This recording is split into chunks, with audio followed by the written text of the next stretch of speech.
The director, he's like, this character, she's very sassy.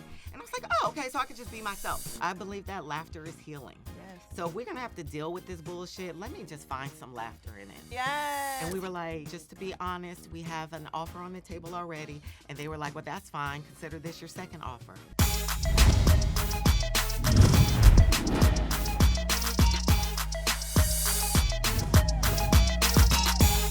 What's going on, y'all? We're back with another episode of BET Talks. And yes, all of our dreams are being fulfilled because she is not a stranger to your TV screens, okay? I'm talking actress, writer, producer, but more importantly, creator, manifester, and lover, Terri J.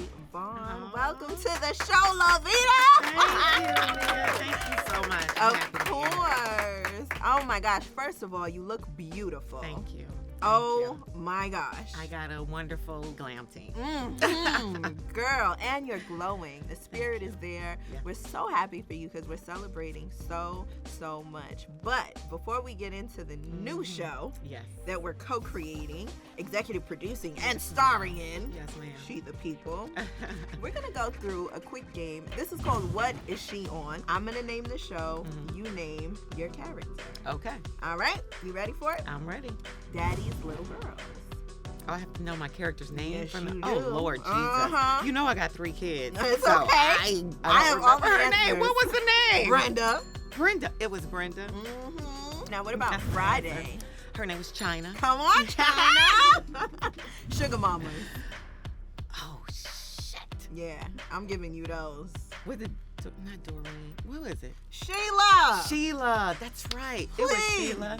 Meet the Browns. Renee. Okay. And Don't Be a Menace. Keisha. There we go, Keisha. And of course, one of my favorites, Lovita Alizé Jenkins Robinson. Yes, ma'am. Oh my gosh. Yes. This really brings me to want to know about your start and everything. Take me back to that time. So, actually, how I got into acting was very random. Well, it was divine. Yeah. I was in college, and a friend was recruiting girls for a Miss Black California pageant. Okay. So, me and some of my friends, we were like, oh, we'll do a pageant, having no idea. Right. And we had to do a talent, of course, in the pageant. And I was like, oh, shit. What am I going to do for a talent? Right. Because this is way before I even thought about acting. And so I performed this poem.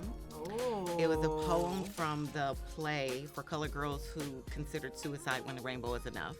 Yeah. The poem was Sorry, Lady in Blue.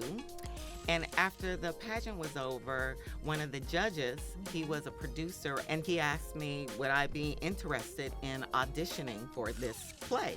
And I was like, okay, yep, I'll do it. Right. So what do you do for an audition? And so he's like, just show up at the Black Repertory Theater, which is in Berkeley, California. So I'm in the corner just waiting for them to call my name. They finally do. I go in, I read the material. The director, he's like, this character, she's very sassy. And I was like, oh, okay, so I could just be myself. And so I do it sassy. I go home, and they call me that night, and they offer me a part in this stage play. We're going to tour the country. They're going to pay me $400 a week. I was like, what? I was like, Mama, Right. can I go do this? Da, da, da, da, da, da. And she was like, go. Like, when is this ever going to happen? Somebody's ever going to offer you an opportunity to tour the country to do a stage play. Right. Go. The director was Paul Roach.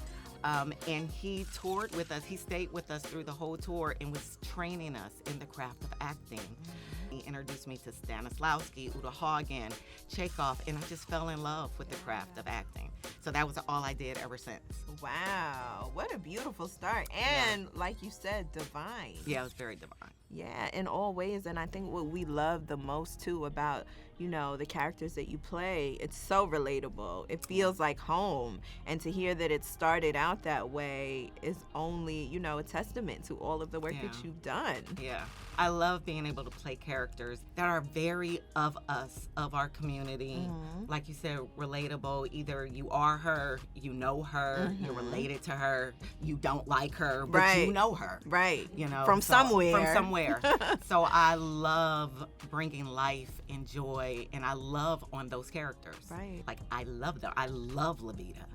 So I was going to do her right. Yeah, you sure did. Yeah. She lives in our mind. Now, what was it like working on that set? You worked with so many legends. I did already know Wendy because we had a lot of mutual friends. We had done some theater shows together. But I did not know Steve and Cedric. Okay. My first day at work on set doing our table read, that was my first time meeting those guys. Mr. Hightower and Steady? Yes. It was wow. my first time. And it was just magical. There was no uncomfortableness. It was just, we meshed from day one. Right. That's beautiful. Yeah. Now we get to celebrate a new space where you manifested after 20 years? I follow the Instagram. Yes, you've been pitching, of course, all these amazing shows, and now you're starring in a show that you co-created and executive produced. Yes. So you're doing all of the things. I am. It's exactly what I wanted. It was inspired by my friend London Breed, who became the mayor of San Francisco. She grew up in a very at-risk, underserved community. And it was so much pushback when she did become mayor. I just was like, this is a great character. This is a great story to be able to tell like some real life struggles of this Black woman who was brilliant, who comes from very humble beginnings, who still has her whole foot in the hood because that's her family, but is still living this life to serve a very multicultural city and having to care for it all, right? So balancing both sides of that, this Black woman dealing with whatever she has to deal with, I was like, that's a great story. And we can tell it comedically because the shit is funny. To me, actually, racism is hilarious because it's so dumb. And it's it like goes dumb. so deep. Like, are you serious? Like, and it's laughable. Right. Serious but laughable. So I just thought that was just a great dynamic for a television series. Wow. And then how did it end up in Tyler Perry's hands? So my reps, my agents, they sent the proof of concept out into the world to a list of production companies and producers that we wanted to work with. I had written in my journal that I wanted to get multi-offers. I wanted to be on Netflix. Like, this stuff is written in my journal. Come on. And so when they sent it out into the world and we started getting all the meetings set up, our first meeting was with Tyler Perry Studios. And so we're prepping ourselves for our pitch, me, Naya, and Keisha getting prepared. And so we log in, go into the meeting, and immediately they started pitching us why they should be the ones to do our show. We never pitched. Wow. We didn't say anything. We just listened. They were like, yeah, we want the show. This is our offer. And they laid out everything. And we were like, okay, well, we have another meeting. And about, can we get back to you? Right. And we got to debrief. Yes. So then we went on to our next meeting. Same thing happened. We didn't pitch. They pitched why they should be the ones to have the show. And we were like, well, just to be honest, we have an offer on the table already. And they were like, well, that's fine. Consider this your second offer. And this is why you should choose us. And it kept happening. They were making it hard for you. Every meeting was that. So now I had a decision to make. Yeah. So me wanting multi-offers happened. And so then it was very stressful. Yeah. Trying to decide, okay, because they're all people that I wanted to work with. Yeah. All of them. Amazing, brilliant. And it just came down to the power of Tyler Perry. Wow, that is beautiful. It really did. And him being so open with the collaborative space and kind of merging his sauce with our spice. And it just turned into something even more beautiful than it started out. Yeah, so it's magic. Very proud of it. And we can't wait to see it. Yeah. Now, I want you to give us a breakdown of the characters. Okay. Now, Mrs. Antoinette Dunkerson. Yes. That is you. The star. Yes. The politician. Yes. Now, tell us what energy we get from her. Antoinette is a divorced single mom Okay. of 2 teenage kids. Wow. Co-parenting with her ex-husband. She has a very spicy and saucy mom who is very all up in her life, who may smoke weed or may I know not that's right. sometimes, and is very voiceful about it. Played by Miss Jo Marie Payton. Yes, Harriet. Yes, yes, yes. I know them by their TV names. Yes. That's how much it means Yes. to us, though. Yes, it means the same to me. Yeah. Same to me. And then I have my cousin slash assistant, played by the brilliant Jade Nova. Amazing. She's hilarious in this, and all the spice and all the sauce that I could ever ask for. She's perfect. And her boyfriend is played by Dion Brooks. And if you guys, Dion is hilarious and crazy. Yeah. And I have to give credit to Tyler because this was added. This wasn't in our original version. Okay. Basil and Shamika. Okay. They're going to be the new Sid and Lovita. I know that's right. They are hilarious together, and they get on Antoinette's nerves. I believe it. So it's a lot of fun. And oh, shit, Who? my husband. In real life? Yeah. So No way. That's a sneak behind that. So yeah. No way. So yeah. So I have a driver, Oh. and he's fine.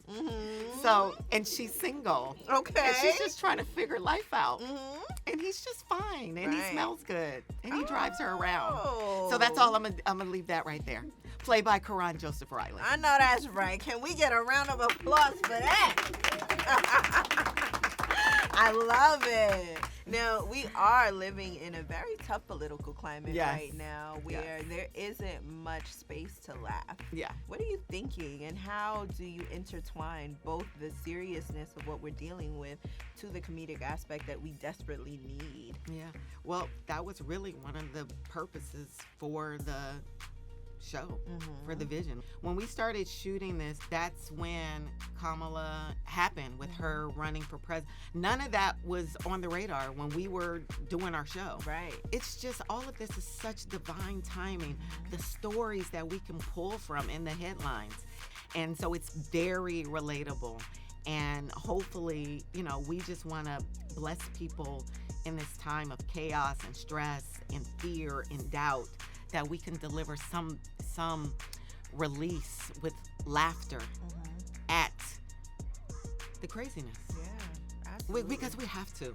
I believe that laughter is healing. Yes. So if we're going to have to deal with this bullshit, let me just find some laughter in it while I deal with it. Yeah. This brings me to your mental health journey. Yeah. How did you get to a space to where you know that this is what we need, and to be able to really have a clear view on this divine timing, right? I feel like the more spiritually inclined that we are, and the more healthy our minds are, is when we're able to really hone in on what God is doing for us. And you're there. You've been there for a while. So talk to us about that. Well, I've always been a very spiritual person. I definitely pray. I'm very grounded in my faith. I meditate. I am an advocate of going to therapy. I do have a therapist. I think everybody should have one. Just somebody to talk to. It's so much going on in our lives. Especially black folks. Especially black people, for sure. Yeah. It's all just been a journey. Like, yes, I've always been grounded in my faith, but it got more and more. Just the belief, the faith, the peace, it keeps growing and getting more. And I think that's the key. You have to keep going in it. You have to keep reminding yourself of the power that God is, which, and I don't want to turn this into a sermon or anything like that. I'm here for it. His power is in us. And I feel like a lot of times, especially in our culture, we're taught to seek outside of ourselves. Right. That God is something outside, up there, in the church, at this. It's inside of you. And until you grasp that, I think you're shortchanging yourself. Yeah. Because there's unlimited power in the power of God. And once you realize that that is in you, your dreams can be bigger, your belief is bigger, your faith is bigger, and you just got to keep going. Yeah. And you don't have to have all the answers and know exactly how to do everything to start the journey to get there. Yeah. But once you do decide, I am an advocate for studying the craft of what it is that you're going to do. Of course. Whether that is acting, directing, producing. Like, learn from the greats, read. I think people don't read enough. I agree. They don't. Join my book club, y'all. But yeah. Start reading some more. Join her book club. For sure. Yeah. Yeah. This makes me wonder, too, what it's like for you outside of work. You know, I'm a homebody. Yeah. I love being at home. I really do. We all do. Yes. My very favorite thing in the whole world is to laugh, which my husband, that's why we've been married for 17 years. He cracks me the hell up. He's the funniest person I know. So we do a lot of laughing in my house. My kids definitely keep me grounded and busy. They're involved with so many damn activities. It also sounds as though you had a really strong support system coming up in this space. You talk about how your mom pushed you to go forth and to really just risk it all and do what you love. Yeah. My mom is a baddie. She's a baddie. Yes. So yeah, she's always been very supportive. My mom, my aunt, my sister. Your sister's here today, my right? My sister is here today. Yeah, y'all look just All alike. the way from Are you guys twins? We're not twins. Oh, okay, sis. Yeah. I'm the oldest, but she acts like she's the oldest. That's how it always is. It's a problem. Yeah. I am the oldest. So no, I've always had a very tight, my cousins. Like, you know, when I was a starving artist, just to be real, just thinking, you know what, I'm going to be on TV. Let me move to LA. Right. And just there struggling. I'm like, okay, well, I got to eat. I got to pay some rent. Okay, let me figure these things out. Waitressing and all those things. But they filled in the gap. Like, can you shoot me $200? I need help with my rent. They were my support system. Yeah, and now they get to see you shine as the star on this show. I know it means so much. It's okay to cry. I'm about to cry for you, girl, because you manifested it. You wrote it down, and you're doing it. And now we're here to celebrate it in 2 parts, right? Yeah. In 2 parts.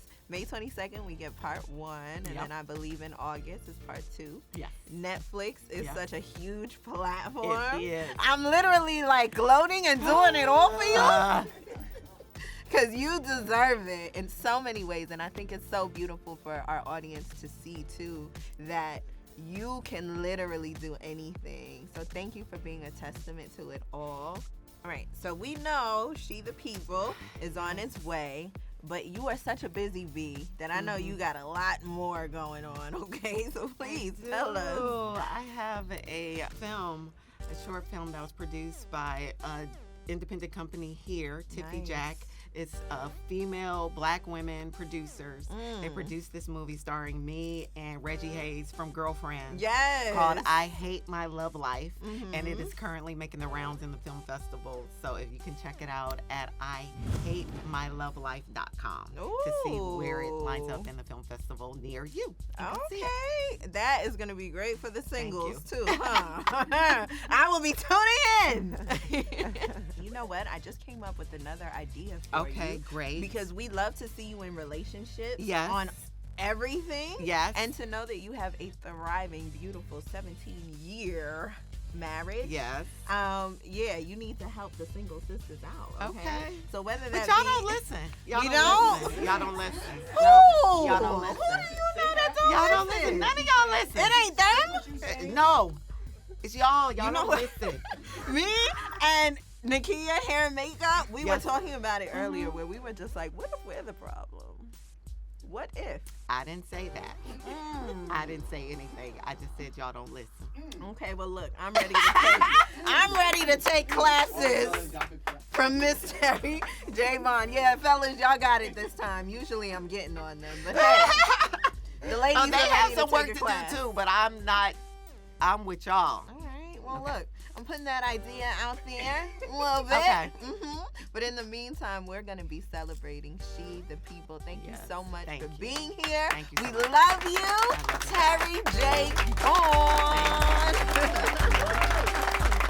Yes. Oh my God. That was perfect.